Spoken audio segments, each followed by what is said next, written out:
There are some pitfalls when you're setting up one of our dub bottom brackets, and I want to go over this with you guys really quick. This is specific to our bottom brackets.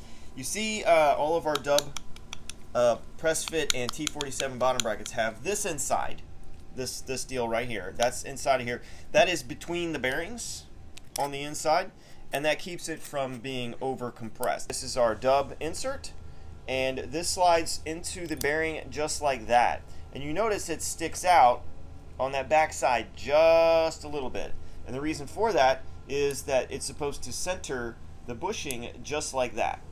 All right, but there's a little problem that happens, and it causes this issue right here. And this is how this piece gets broken, and the setup ends up feeling terrible. So you see how this can drop down like that a little bit. Now we put this shield on here, and when you push this in, this right here, this actually can get caught up against that.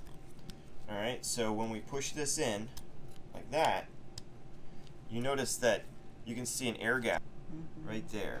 All right, so what I need to do is I need to go in here with my finger, like I go from the back side, and I move the bushing into a position.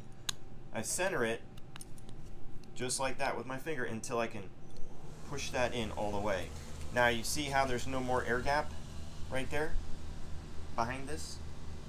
It's because it's completely in there, and now the bushing is centered inside of there. It's actually called a true drive sleeve. If that piece is up against the bushing instead of seated in the bearing, so it's sticking out very slightly, when you put the crank in and put everything together and tighten it down, it just pushes this piece into the true drive sleeve just like that.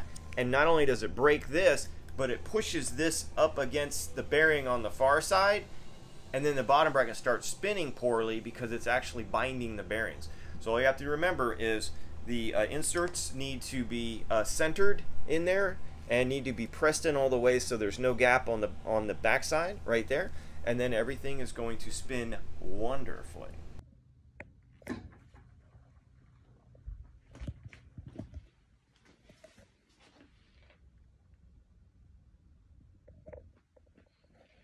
I guess when it's set up right, it works perfectly.